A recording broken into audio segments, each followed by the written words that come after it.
Բարև ձեզ սիրելի սովորողներ, ինչպես գիտեք, այսօր ամփոփման դաս է եւ ամփոփելու ենք Վահան Տերյան հեղինակին, այսինքն այսօր խոսելու ենք նրա կենսագրության, գրական եւ հասարակական գործունեության մասին եւ անդրադառնալու ենք բնականաբար նրա ստեղծագործություններին։ Այժմ սայիկաշարի միջոցով փորձենք ներկայացնել առաջին հերթին նրա կենսագրությունը եւ կրթությունը։ Խնդրեմ, ովքեր կարող են խոսել նրա կենսագրության մասին։ Ջասմին։ Վահան Տերյանը ծնվել է 1885 թվականին Ջավախի Գանձագյուղում, նրա իսկական անունը եղել է Վահան Տեր Գրիգորյան, Տերմասնիկը դարձրել է Տերյան։ Շնորհակալություն Ջասմին, իսկ կարող եք ասել հայ գրականության մեջ Վահան Տերյանին ինչպես են բնորոշել։ Լուսինե։ Վահան Տերյանին անվանում են նայիրեն երկրի երգիչ եւ աշնան երգիչ։ Շնորհակալություն։ Իսկ հիմա խոսենք կրթության մասին, որտեղ է կրթություն ստացել Վահան Տերյանը։ Գյուղում այնուհետև որ Սուքիասի ջանքերով ընդունվել է Մոսկվայի լազերեն ճեմարան։ Այնուհետև կրթությունը շարունակել է Մոսկվայի համալսարանի պատմաբանասիրական ֆակուլտետում, հետո Պետերբուրգի համալսարանի արևելյան լեզուների բաժնում։ Շնորհակալություն Էլեն, անդրադառնանք հաջորդ ծայրին։ Հաջորդ ծայրով ներկայացված է հասարակական քաղաքական գործունեությունը Տերյանի։ Ինչ գործունեություն է ծավալել նա։ Տեսնեմ, Աննա։ Ապրելագույն մանրանկից կյանքով 6 քաղաքներում, Մոսկվայում և Պետերբուրգում Տերյանը ոգեշնչվել է Ռուսաստանում կատարված հեղափոխությամբ, մտածելով, որ այն կարող է փոխել նաև իր ժողովրդի ֆիզիկական բնաջնջումից և սոցիալական անարդարությունից։ Շնորհակալություն Աննա ջան, ինչ կարող եք ավելացնել նրա գործունեության մասին։ Դավիթ։ Մեծ բանաստեղծ իրականացնում է ազգային հարցերի վերաբերող կարևոր պետական հանձնարարություններ, աշխատել է ազգությունների ժողովրդական կոմիսարիատում և 1918 թվականին մասնակցել է Բրեստ-Լիտովսկի հաշտության պայմաններին։ Նաև հեղինակն է եղել Թուրքիա Հայաստանի մասին դեպքեր։ Շնորհակալություն։ Հաջորդ ծայրով գրական գործունեությանն ենք անդրադառնալու նրա ժողովածուներին, բանաստեղծական շարքերին եւ հրապարակախոսական հոդվածներին։ Ինչ կասեք նրա ստեղծագործության մասին, այսինքն ինչ ժառանգություն է թողել մեզ Տերյանը։ Լուսինե։ Ճիշտ է, կարճ է եղել Վահան Տերյանի կյանքը, բայց նա թողել է գրական հարուստ ժառանգություն, 400-ից ավելի բանաստեղծություններ, 3 տասնյակի հասնող գրաքննադատական գործեր եւ թարգմանական գործեր։ Ահա, շնորհակալություն։ Իսկ ինչ ժողովածուներ է գրել։ Գևորգ։ Ռուսանցե բանաստեղծության 2 ժողովածուներ, մթնշաղի անունները 1908 թվականին եւ բանաստեղծները 1912 թվականին։ Շնորհակալություն։ Մենք խոսեցինք ժողովածուների մասին, բայց չանդրադարձանք դրան, թե Վահան Տերյանը որ գրական ուղղության հետևորդ է երեխաներ։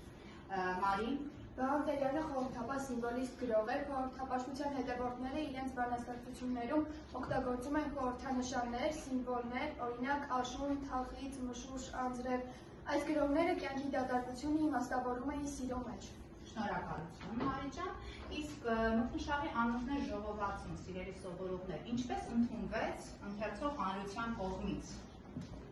Կարող է ասել Մանե։ Մթնշաղի անուշներ ժողովածուի բանաստեղծությունները միանգամից մայեցին ընթերցողներին, հատկապես երիտասարդությանը, հետագայում Ստեփան Զորյանը իր հուշերում գրել է, որ այդ տարիներին գրական մոտմարորդը շնչում էր Տերյանի բանաստեղծությունները։ Այո, եւ ասում են, որ ամենացանկալի նվերը մթնշաղի անուշներ ժողովածուն էր։ Այժմ անդրադառնանք նրա բանաստեղծական շարքերին, գիտենք, որ Տերյանը ստեղծագործել է շարքերով։ Ինչ շարքեր է գրել նա։ Արամ։ Տերյանը հիմնականում ստեղծագործել է բանաստեղծական շարքերը, նրա հայտնի բանաստեղծական շարքերից են Գիշեր եւ հուշեր, Ոսկի հեքիաթ, Ոսկե շղթան, Կատվի դրախտը եւ Երկիր նայրին։ Ապրես Արամ ջան։ Խոսեցինք շարքերի վերնագրերի մասին, բայց չենք ասել ինչ է շարքը, իսկ ինչ է շարքը բանաստեղծական, Նարե։ Բանաստեղծական շարքում բանաստեղծությունները այնպես են դասավորված, որ եւ ինքնուրույն ու ավարտուն միավորներ են եւ միաժամանակ ամբողջական համակարգի մասն են։ Շնորհակալություն Նարե ջան։ Եվ վերջինը հրապարակախոսական հոդվածների, ինչ հոդվածներ է գրել, նրա ամենահայտնի հոդվածները որոնք են։ Էլեն։ Վահան Տերյանի հրապարակախոսական հոդվածներից կարելի է առանձնացնել Հոգևոր Հայաստան եւ հայ գրականության գալիքորը հոդվածները։ Վերջինում Տերյանը նշել է, որ հարկավոր է մեր կյանքը զուրել համաշխարհային կյանքի հոսանքին, պահպանելով մեր հոգուն առանձնահատուկ գույներն ու գծերը։ Շատ այդպես Երեն ջան։ Հաջորդ սայթը, ինչպես տեսնում եք, հայրենասիրական քննարկն է նրա, որը ամփոփված է Երկիր Նայիրի բանաստեղծական շարքում։ Կուզեի խոսենք Երկիր Նայիրի շարքի մասին, ով կարող է ներկայացնել այդ շարքը։ Արուշան 1913 թվականից 1916 թվականները Տերյանը ստեղծագործել է բազմաթիվ հայրենասիրական բանաստեղծություններ, որոնք ընդգրկվել են Երկիր Նայիրի շարքի մեջ։ Ճիշտ է։ Իսկ ինչու է շարքը վերնագրված Երկիր Նայիրի, ով կարող է ասել վերնագրի պատմությունը։ Մարիա Շարքը անվանվել է այդպես, ի պատիվ Հայաստանի հնագույն անվանումներից մեկի, այս շարքում մի բնական, որը Միխայել Լեռնոտովի հայրենիք բանաստեղծության առաջին տողն է, Սիրմամ հայրենիքս, բայց արտասովոր սիրո։ Շնորհակալություն Մարիա ջան։ Ինչ կարող եք ասել այս շարքի բանաստեղծությունների մասին։ Ինչին էր հավատում այս շարքում Վահան Տերյանը։ Ռոզի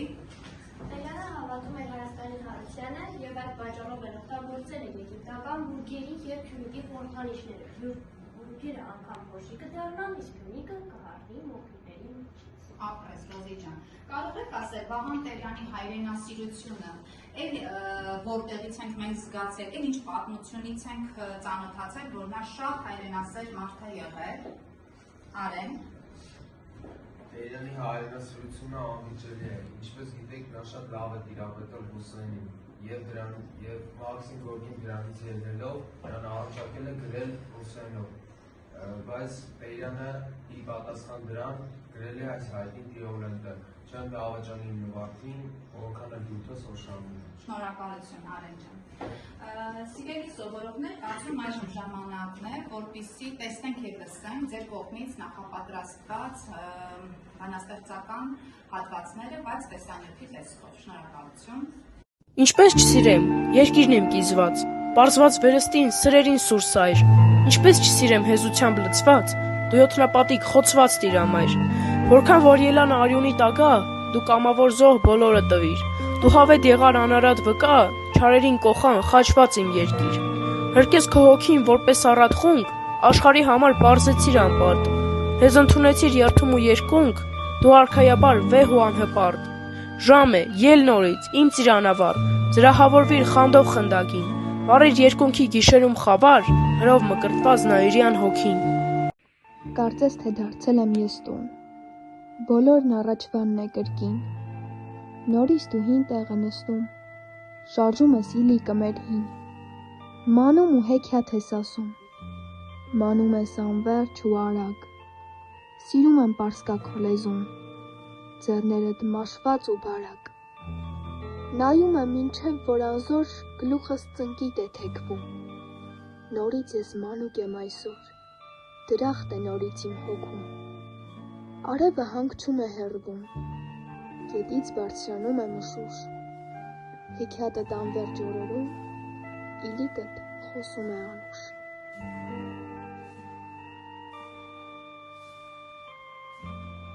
Վահան Տերյան, միթե վերջին պոետն եմ ես։ Միթե վերջին պոետն եմ ես, վերջին երգիչն իմ երկրի։ Մահն է արդյոք, թենին ջքես պատել, պայծառ նայիրի։ Վտարանդի երկրում աղոտ, լուսեղ քեզ եմ երազում, եւ հնչում է որպես աղոթք, արքայական քո լեզուն։ Հնչում է միշտ խոր ու պայծառ, եւ խոցում է, եւ այրում։ Արդյոք բոցե վարդեր տենվար, թե վերքերն իմ հրահրում։ Ահո վահա կանչում եմ քեզ ցոլացնորք նայիրի։ Միթե վերջին պոետն եմ ես, վերջին երգիչն իմ երկրի։ Մի խառնեք մեզ ձեր վայրի արջի ցեղերին, մեր երկիրը ավերված, բայց սուրբ է եւ հին։ Որպես լեռն է մեր պայծառ տեսել հազարություն, այնպես նոր չէ մեզ համար դավ ու դառնություն։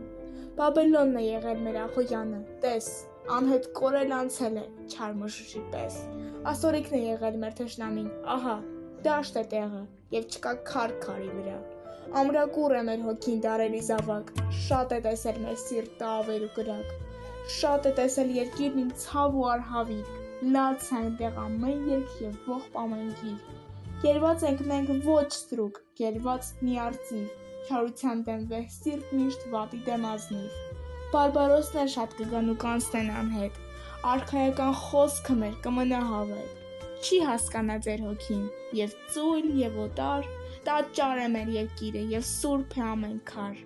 Եգիպտական բուրգերը փոշի կդառնան, արևի պես երկիրին, կվառվես վարման, որպես փյունիկ կրակից կելնես, կելնես նոր գեղեցկությամբ ու փառքով վառ ու լուսավոր։ Արիացիր սիրտին, ել հավատով տոկուն, կանգնիր հպարտ, որպես լույս լեռն է մեր կանգուն։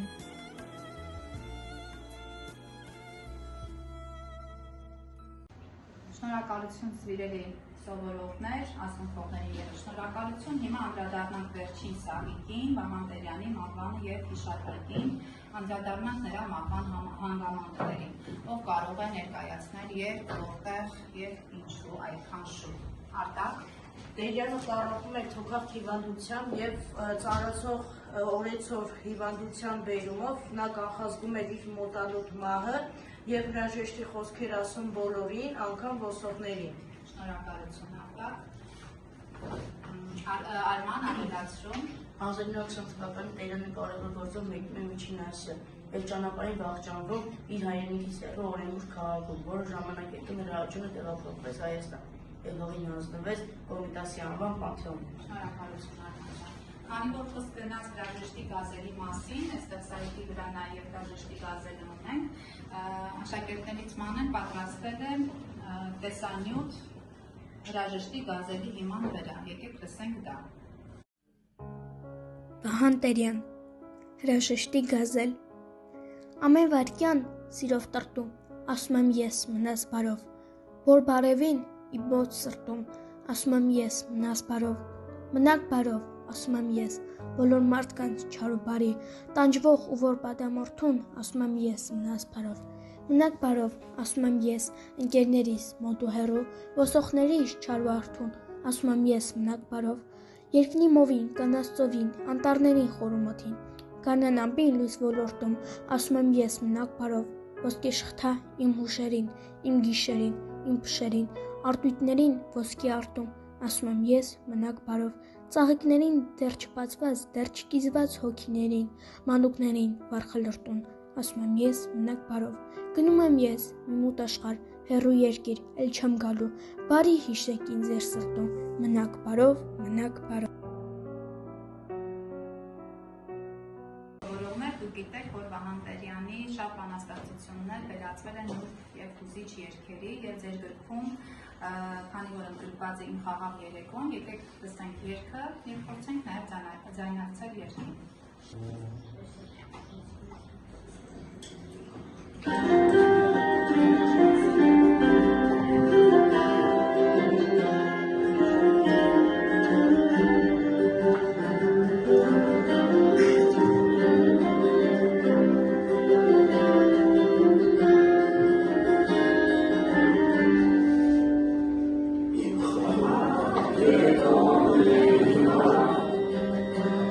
Ech mal los,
Այժմ սիրելի սովորողներ, ժամանակն է արդեն խաղի միջոցով ամփոփենք այսօրվա մեր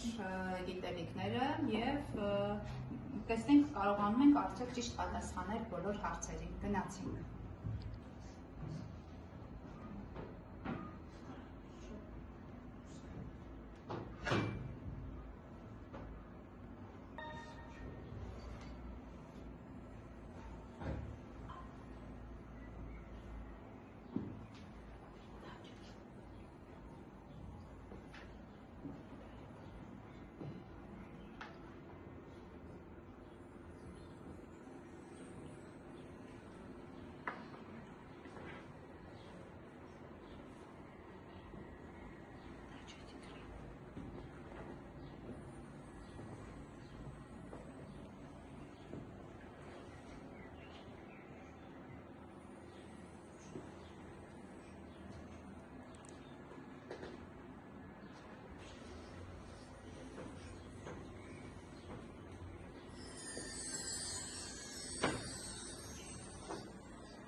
Շնորհակալություն սիրելի սովորողներ, խաղը ավարտեցինք եւ ունենք 100% արդյունք։ Ապրեք շատ։